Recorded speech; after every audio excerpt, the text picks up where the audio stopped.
Hello, this is the video for the Violin Group 1 of Stellar Strings Concert, 26th of April 2026. I'm just going to play through Hunter's Chorus. I'll be leading Group 1 and this is one of the pieces that we'll be doing. The other piece we'll be doing is Minuet 3 from Book 1 with the minor section being played by another group with us. So there's another video that will specialise that. So this will be Hunter's Chorus. I'll play it through first and then talk through what I need you to do. Okay.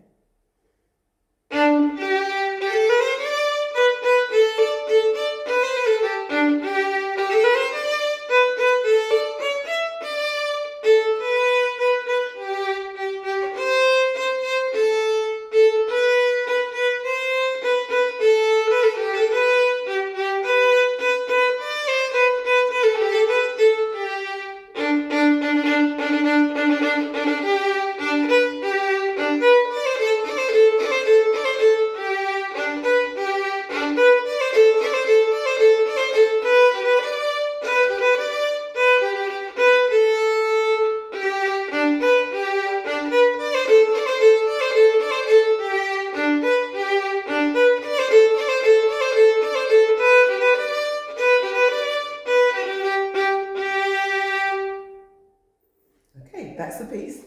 So let me talk through it now and give you some little bits to work on. Overall, what you want to be doing is playing with a lot of energy, especially with the phrases in the first half that start with an upbeat. You want to use that energy to get you to the heel. We want to have very clear semiquavers with a string crossing, so you'll look through the page and you'll see that all of the semiquavers are slurred either 4 to a bow or 2 to a bow. We want to hear them very clearly. We want lots of ringing notes, so if you've not been working on your tonalisation, now's the time. Now's the time to really work on it. Really make sure that your third fingers, your G's and D's are ringing very nicely. And also what we want to do is work on your bow speed and bow articulation. So we'll talk about that now. So going from the beginning, the first bar, the first half of the piece, all of the phrases start and end from the middle of the bow, so think about pacing yourself for that. So we start in the middle. We're going to use a lot of bicep action, a lot of arm action to get to the heel. So really make sure you travel for the air, push to the string. If you want to warm up, you can do Happy Farmer to do that same action as well, all right? Now we don't want to go all the way to the tip, all the way to the tip. And then we're going to use our elbow to help us get that really clear string crossing. And I'll do it here so you can see my arm move. You see how my arm came right in there. So let's do that 4 times together. Ready? And. That's 1. That's 2. That wasn't as nice. That was better. Last one. So we've got it going now. And you can hear the ringing notes as well when you manage to hit those 3s really nicely. Going forward, the next place where we've got some semiquavers is in bar 4. And you can see I want to end in the middle of the bow, so that you're in the right place to start for the next phrase. So make sure you end in the middle. We won't do that 4 times, you can do that. I would like you to take a highlighter pen, and if you don't want to do this in your book, you can photocopy the page and do this on another page. But I've done it on mine. That big pink splodge there says C sharp, it's for the C sharp, coming up in bar 7. It's the only time it happens in the piece. It's why I want you to be very careful about the intonation for that. So really make sure that your 2 is very close, it's touching your 3rd finger. So, and at the beginning of that bar, slur, separate.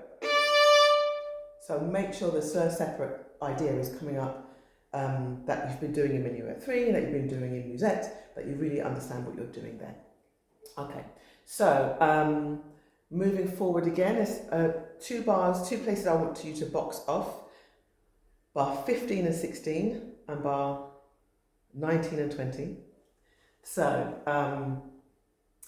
I'll play from the beginning of the phrase so you see where it sits in.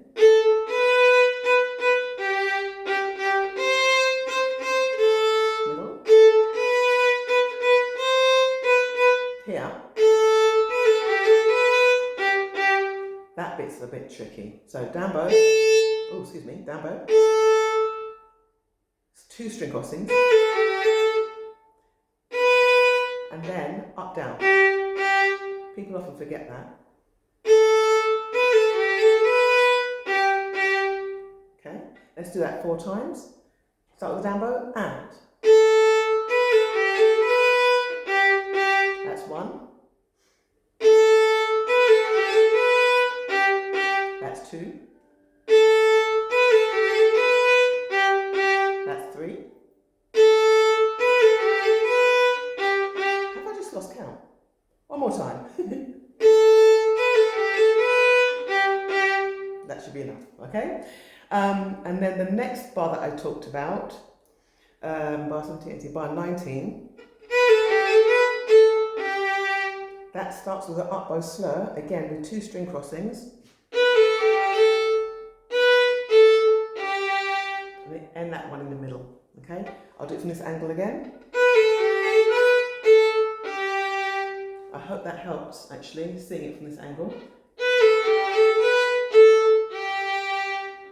And that last, those times when we have those bows that end in the middle at the end of the phrase, really allow your elbow to do this circle action that we've been talking about in Suzuki playing. Okay? Circle there, okay? Next part. I don't need to tell you how to do stop ponies, right? You're good with that. Now here, long. That part you need to get to the heel, and I mean the gritty heel, right? So for this next section, I call this giddy ups, right? From bar 25, we're going to think about our fingers first. 3, 2, A, 3, 2, A, and it's going to be a low 2. So when you put your 3 down, your third finger, you're ringing 3, you're going to have a tone between those 2 notes, a space. So you really want to make sure your thumb is nice and soft, that you're not gripping really hard, and it just allows your fingers to feel this shape, okay? You're going to put them down, lift, 3, 2, A, 3, 2, A. And if you can hear my fingers doing it without the bow, what we don't want is, we don't want a high 2. Sounds wrong. Low 2. So now that we've got these fingers working, really think of a smaller scale shape of circle action for your elbow. So whereas we do a bigger shape for a longer bow, we're going to do little scoops. I call them crescent moons, like that little shape that you see the moon make sometimes. And it's like you have to go around the circle and push back up. But we don't want your bow to be doing this. Okay? And you're using this much bow. So if you want to be really mean to yourself, and if the parents want to be really mean, you can get a little peg, a tiny little peg, and just peg the hair. Just here. Yeah? And that will make sure that you don't go too far. You'll get the hang of it. But you really want, if it helps to do it on the open string first, think slow, fast, slow, fast. And you are literally using a third of the bow, half of the bow at a push, okay? And then you can add the fingers. And always make sure that when you push back up, you're getting back to where you started. So you don't end up, we don't want that. So let's see if we can do it a little bit slower together. Giddy up, that speed. Ready? Let's do it 4 times. Ready? And.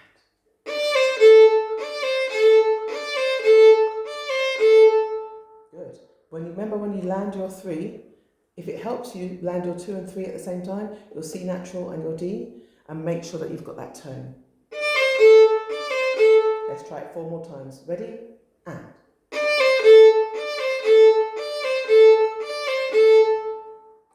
that should help it get even stronger.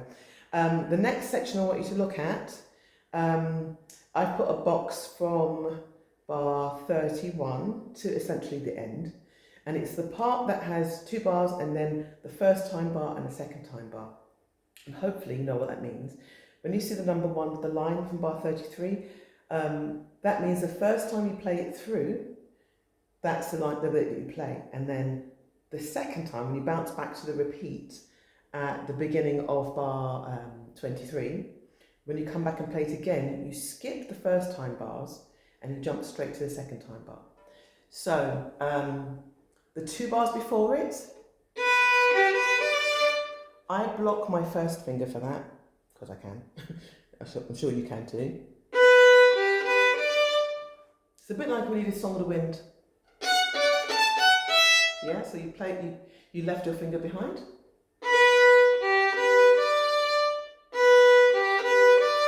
See, my one didn't come off, doesn't have to. So, but I block it all the way through to the first time bar. So I'm going to play those 2 bars again.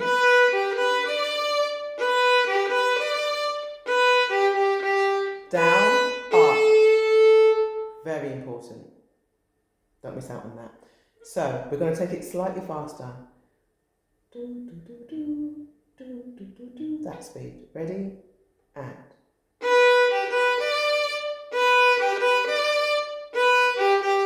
Down, up. And that up needs to be a slow burn. Yeah? So let's take it a little bit faster. You'll bring a trumpet here. Ready? And.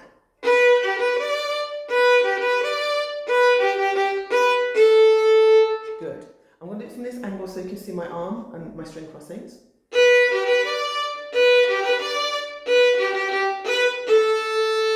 Quite fast. So I say to my students, it's like you're squashing a lemon in your armpit. Right? So we're making lots of lemonade, okay? And then this time I'm going to do those 2 bars, but then I'm going to skip to the second time bar.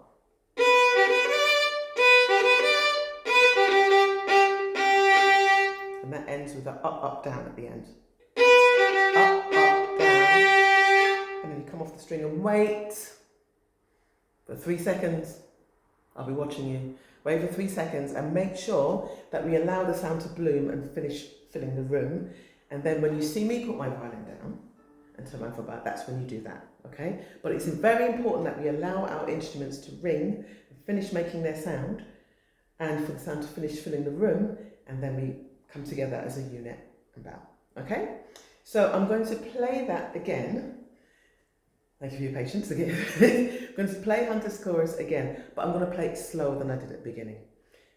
The speed of the beginning performance is what I want to do, maybe even slightly faster if we can get away with it, but I prefer to do that slightly faster speed.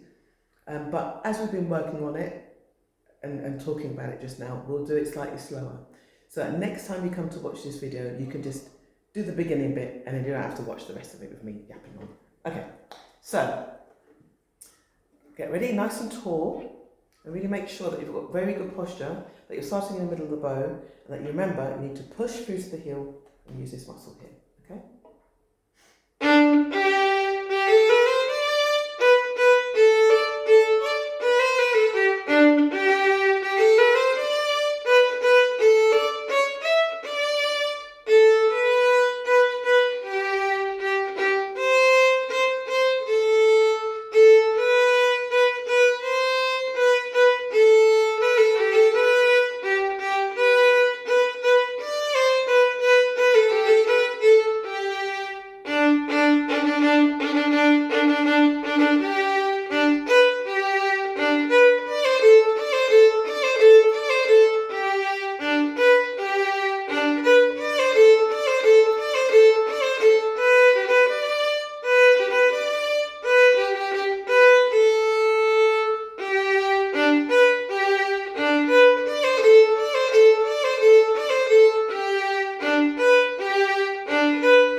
So I hope this video helps. Looking forward to seeing you at the concert.